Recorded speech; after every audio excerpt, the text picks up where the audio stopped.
Is it that there are powers or energies beyond our understanding when it comes to the paranormal? Do weird and creepy things happen just because they're fantastic coincidences? Or is there some way of knowing that we haven't tapped into yet? Maybe you can decide once you hear these true stories.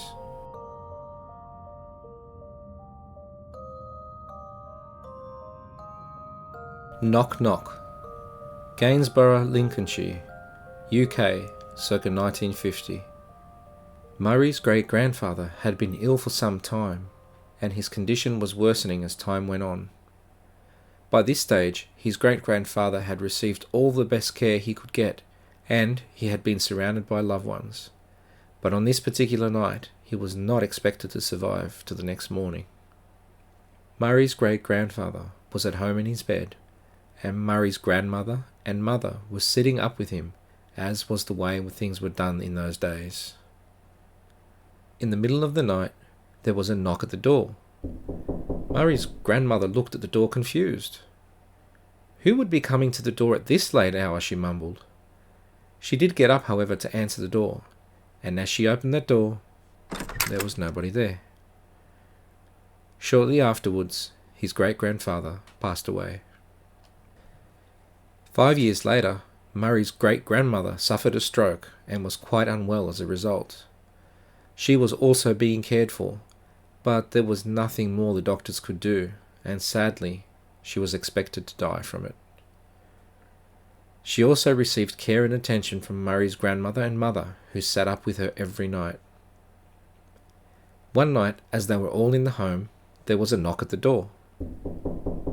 Not sure of who could be this late at night, Murray, who was still quite young, looked at his mother and grandmother. His mother shrugged her shoulders, as if to say, "I'm not sure who it could be," and then she went to answer the door. Again, nobody was there.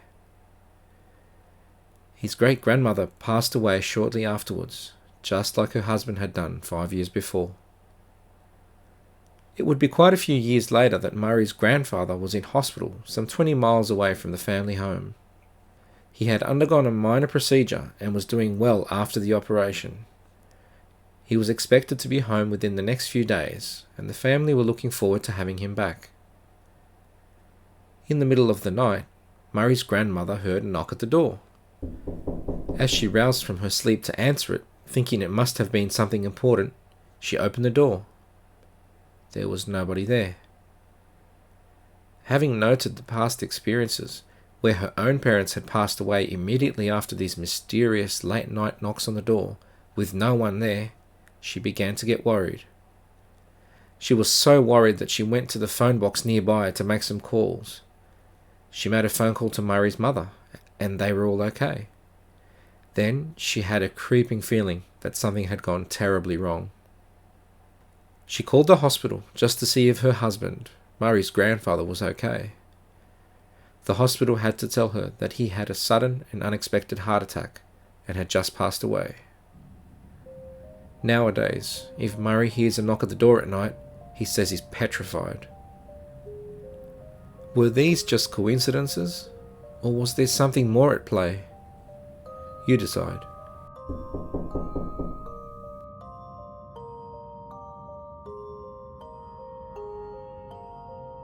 The Shadow in the Road, Peru, 1983.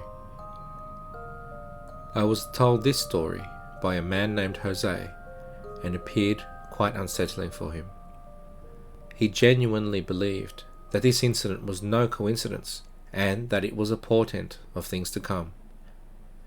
Jose's father Antonio had been working as a bus driver for a long time, and was used to the streets of his city. Jose would sometimes get the opportunity to ride with his father when he was a boy, and enjoyed the fact that his father was relatively well known by the locals. One day, just like any other day, his father Antonio was driving his bus on a sunny afternoon on his usual route, and the road ahead was clear. As Antonio manoeuvred through the bends in the road and began to drive on a straight, he noticed the hills and the mountains as they rolled past in the distance. Looking back ahead, he suddenly caught sight of something right in the middle of the road. What he saw was a, quote, very tall man, unquote, in dark clothes, and the man was carrying a long staff. This very tall man was also wearing a very wide-brimmed hat, and almost appeared strangely black in contrast with the bright afternoon. Worst of all, despite the fact that the bus was coming towards him, this tall man was simply standing there, head down, and would not move out of the way. Antonio knew that he could not brake in time to avoid hitting the man. He also knew that attempting to stop or swerve at this speed would likely cause an accident and would definitely put all of his passengers at risk. So even though he slowed down as much as he safely could, he prepared for the impact. Antonio drove straight on ahead and closed his eyes, expecting to feel a dumbing thud at any second. But the bus simply kept going. No bump, no thud, no screams of horror from passengers or lookers-on. In disbelief, he reopened his eyes and looked in his mirrors, and then behind him for the strange man. There was no sign of him anywhere. He pulled the bus over, much to the confusion of his passengers, and then he searched the area, only to find nothing. On returning home, he told his family of what had happened, and Jose recalled that it had never happened to his father before or after this incident. However, immediately after this incident, Jose said that his father grew ill, and that less than 2 years later, his father Antonio had passed away.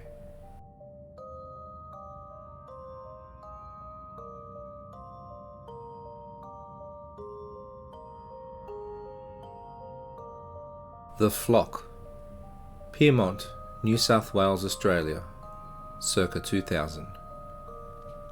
There is no doubt about it that crows are very intelligent animals.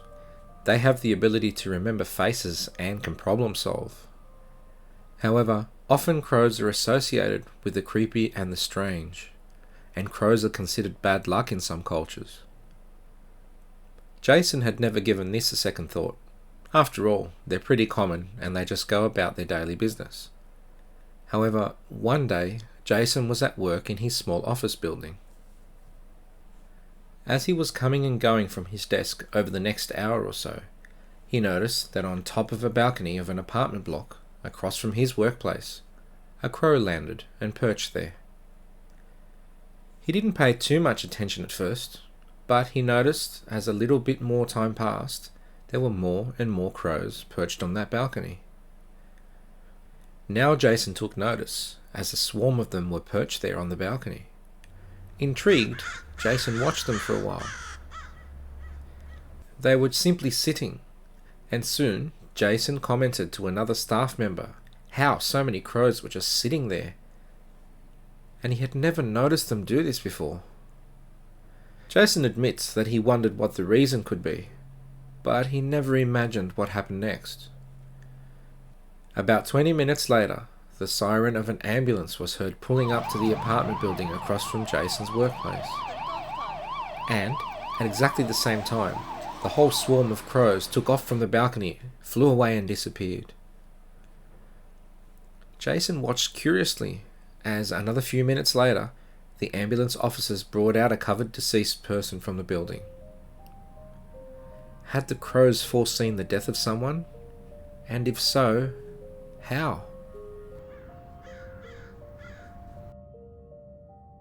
Subscribe if you like this video so that you can be notified when new ones are uploaded. If you'd like to share your own scary experience, contact us via email. Our email is in the description.